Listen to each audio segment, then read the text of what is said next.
welcome back to another daily walk. Well, today I want to spend a little bit of time as we start moving into this Christmas season to talk about the fact that all these tyrants keep on destroying all of our holidays. In case you haven't been keeping an eye on it, this 15 days to slow the spread so we can open up by Easter has actually abolished nearly every single holiday for the last year. In fact, the only ones we have left are, Christmas, New Year's, St. Patrick's Day. I don't know if St. Patrick's Day might have been under lockdown, depending on where you were, and Valentine's Day.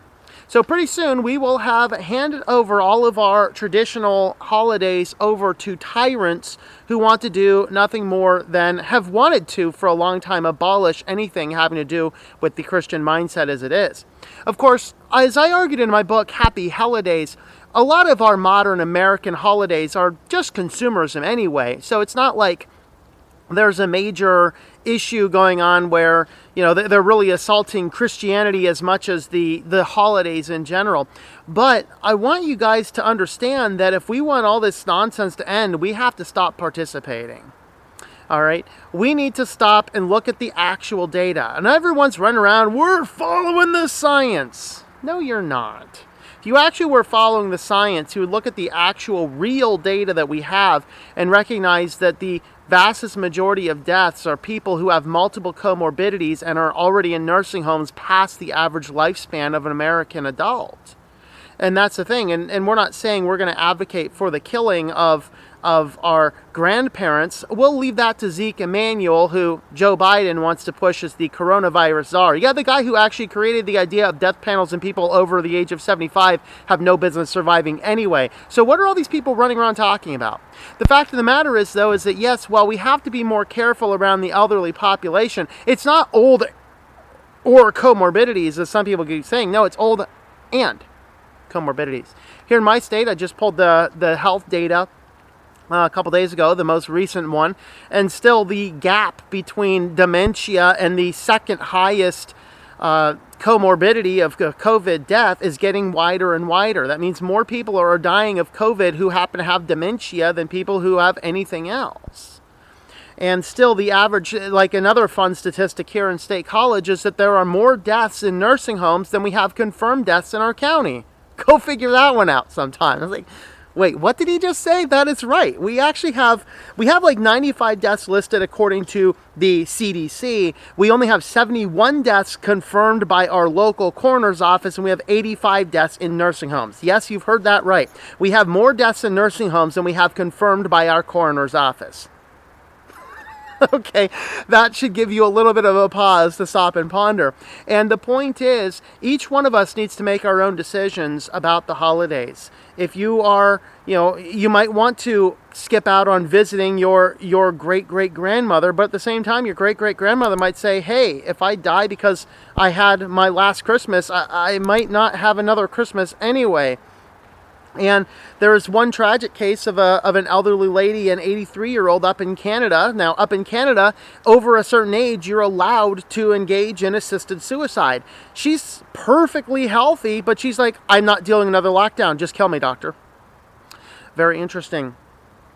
But I say this on the heels of just within the last week, the last couple of days, in fact, our governor here in Pennsylvania issued even more stricter lockdowns that somehow expire, January 4th, just after all of the holidays are over. So restricting travel, restricting time in restaurants and bars, and restricting pretty much businesses from operating, hurting a lot of people, and then telling them you're not allowed to gather around for the holidays. Of course, he was just recently diagnosed with COVID as well, and he claims on his Twitter account that I have followed every policy to the letter. So either A, you're lying, Tom Wolfe, or B, your restrictions don't do anything. That should also give us pause to stop and consider. And with this, as we move into the holiday season, I want each person to take their own measurement of the facts and take their own risk and stop imposing on other people what they may or may not want to do. Now, I have not made any decisions if I'm going to go back to my mother's house for Christmas or not. A lot of that's like a hard decision I have every year to make. But nevertheless, I don't want to live in a society where the government starts dictating what we can and cannot do. Of course, over in Maine, they just recently, this last week, a couple days ago, in fact, put in more stringent requirements that if a business does not kick you out for not wearing a mask, they can get themselves shut down. So in other words, I'm a small mom and pop, and I've looked at all of the actual real science and say, you know what, I actually don't see a serious problem one way or the other. I don't care if you wear a mask in here or not. No, the government's going to come and shut you down. Interesting. So the question is, at what point in time are we going to stop, stand up to tyranny and say no? You can make a recommendation. We can make decisions on our own selves. But the fact of the matter is, they are trying to destroy the holidays, and they have been trying to destroy the holidays for a long time. They don't want you to gather with your friends and your family.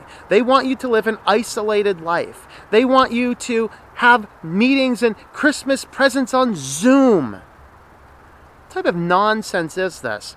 Of course, in the process, we are going to start whittling down and whittling down and whittling down on our friends' connections.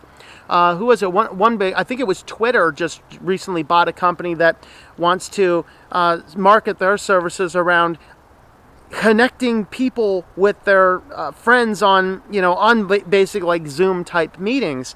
This is a bunch of nonsense. They're trying to isolate, conquer, and divide the population. What did Pink Floyd write in the song Hey You? United we stand, divided we fall.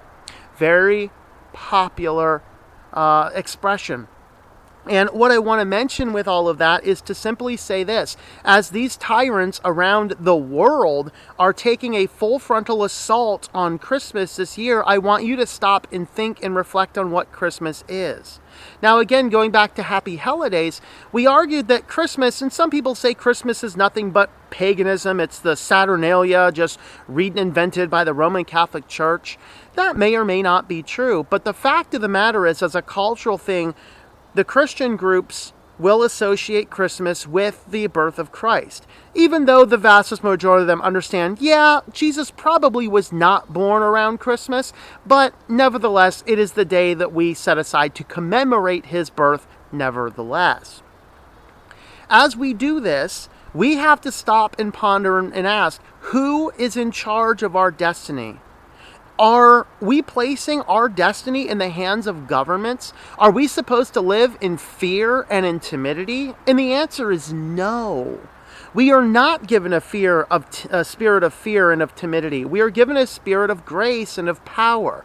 We need to decide for ourselves how we are going to live, and if they're going to persecute us on the basis that we attempt to assemble together to practice the celebration of the birth of Jesus, whether or not Jesus' birth is in December, and I happen to believe it's not, and I argued why that is the case in Happy Holidays. But overall, I wanted to mention here that whether or not that's when he was born, if that's the time we choose to gather together as a church, because we have been doing it for a long time, why are we going to let a government tell us that we can't do that because of a virus that has a 99% survival rate? I mean, it's greater than 99%. Even in the most vulnerable age population, it's still a 95% survival rate. That's what the CDC numbers tell us. That's not conspiracy theory stuff, and I may as well eat my neighbors and have gay frogs. No, that's the Centers for Disease Control data. I'll flash a little on the screen right here. Ooh. All right. The fact of the matter is, this is not an illness that is worth shutting the world down for. And as we move into the holiday season, I want you to make your own decisions and your own choices. Weigh the risks and weigh the benefits. Do not let a tyrant tell you how you can worship the holidays. No. Don't let a tyrant do it. You decide for yourself what you want to do and practice that. So I've mentioned, of course, Happy Holidays a few times. I have just launched my new publishing company website. So if you are actually a Christian author, I would like to talk to you as well. Not only are we publishing books, and we are not a vanity press, it does not cost you money to publish your books through us. We are what is called an indie company. We bridge the gap between the vanity and the traditional press. You can find us on our website, owicpub.com, for more information. You can have a look at our bookstore over there and use the coupon code GRANDOPENING for saving 25% off anything on your order. And Happy Holidays is in that list. So thanks for coming along, guys, and I hope that you enjoy your daily walk in our Lord.